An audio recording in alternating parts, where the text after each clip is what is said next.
diketahui bahwa sebagian besar aktivitas utama hewan adalah mencari makan dengan berbagai cara agar dapat bertahan hidup. Dari beragam spesies di muka bumi ini, beberapa di antaranya memiliki strategi-strategi ampuh yang digunakan untuk melawan mangsanya. Sebut saja aksi memanjangkan bagian perut atau menghangatkan bagian matanya. Lantas, seperti apa strategi yang dimiliki hewan-hewan ini? Berikut on the spot merangkumnya dalam 7 strategi pertempuran hewan dalam memangsa.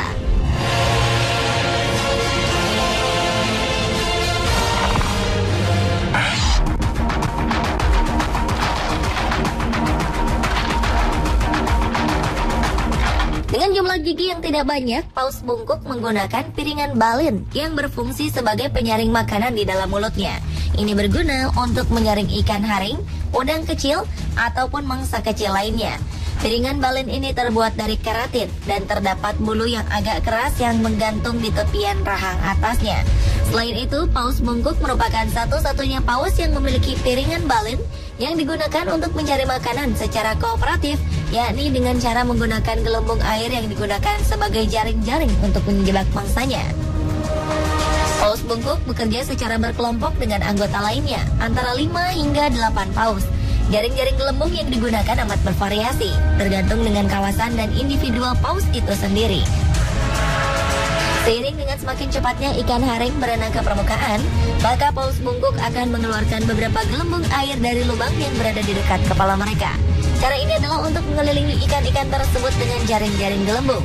Begitu ikan haring telah berhasil terkumpul, paus bungkuk akan berenang ke arah jaring-jaring gelembung dengan mulut terbuka dan memangsa ikan-ikan yang telah terperangkap.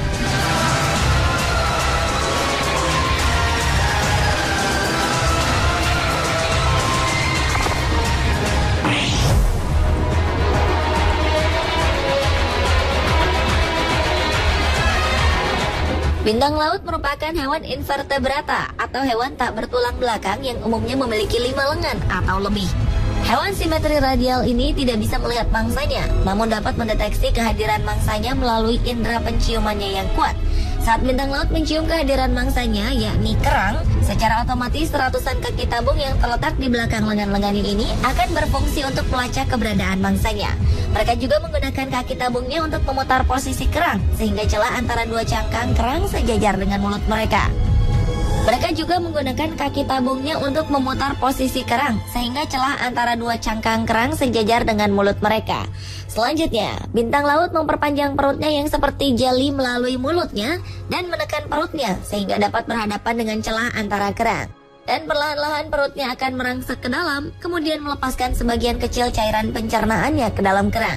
Hal ini dilakukan karena bintang laut tak memiliki gigi atau cakar untuk merobek daging mangsanya. Jadi setelah menyerap makanannya, bintang laut menarik kembali perutnya ke dalam tubuh dan sebagian cangkang yang tak dapat dimakan dikeluarkan melalui mulutnya.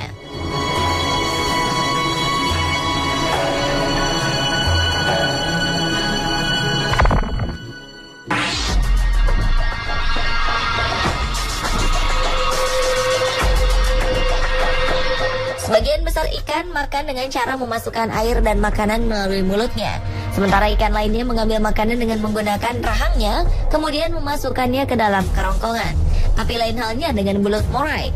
Mereka memakan mangsanya seperti sedang membintangi film Alien. Pertama-tama, belut moray meraih mangsanya dengan rahang terluarnya yang bergigi. Kemudian mereka menggunakan lapisan kedua rahangnya yang disebut rahang pharyngeal yang terletak di kerongkongannya untuk menggigit dan menelan mangsanya secara utuh. Dan seluruh proses ini terjadi hanya dalam waktu kurang dari 1 detik. Para peneliti percaya bahwa belut moray mengembangkan lapisan kedua rahangnya yang luar biasa ini karena mereka harus memburu di ruang yang teramat sempit, di mana kepala mereka tidak bisa melebar untuk bisa menghisap makanan. Dan sudah tentu, strategi ini amat menakjubkan sekaligus mematikan.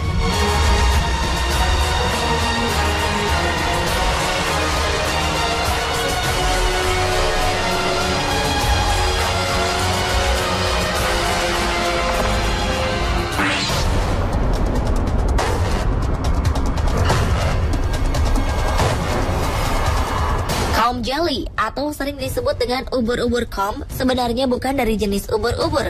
Mereka adalah invertebrata tipis dan transparan dari filum Stenophora.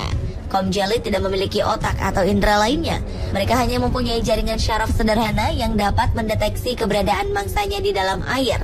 Untuk menangkap mangsanya, yakni copepoda seperti zooplankton, para comb jelly ini harus sembunyi-sembunyi seperti siluman kapal selam.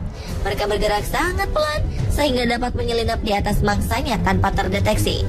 Pergerakan mereka saat menyelinap ini tidak menciptakan turbulensi. Jadi saat mereka membuka mulutnya, zooplankton yang tidak bisa melihat akan berenang masuk ke dalam mulut. Dan saat zooplankton baru menyadari tempat di mana mereka berada, mereka sudah terlambat untuk melarikan diri.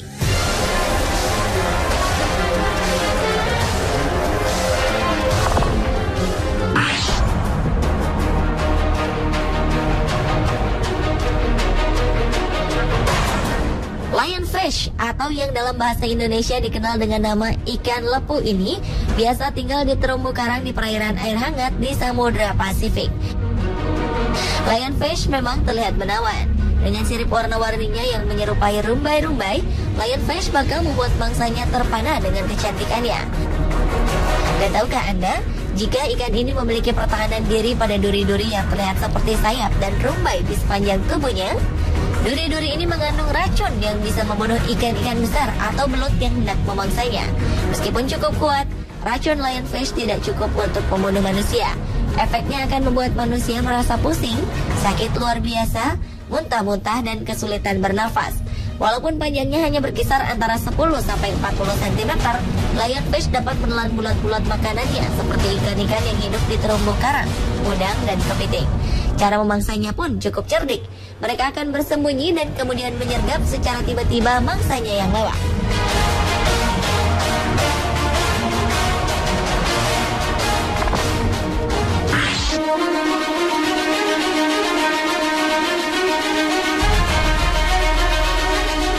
Swordfish atau ikan todak merupakan sejenis ikan laut yang rahang atas dan moncongnya memanjang, berbentuk seperti pedang pipih dan kuat. Moncong pedang ini berukuran hampir sepertiga panjang badan ikan tersebut. Mereka termasuk salah satu ikan yang diketahui mampu menghangatkan tubuh tertentu di atas suhu air sekitarnya. Ya, ikan todak memang dikenal sebagai hewan berdarah dingin, namun mereka mempunyai organ khusus dekat mata untuk menghangatkan mata dan juga otak mereka.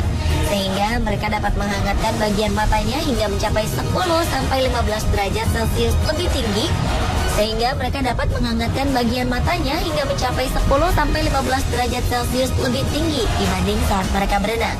Hal inilah yang membuat penglihatannya sangat tajam untuk menangkap mangsanya yang bergerak cepat seperti cumi-cumi pada kedalaman 300-500 meter.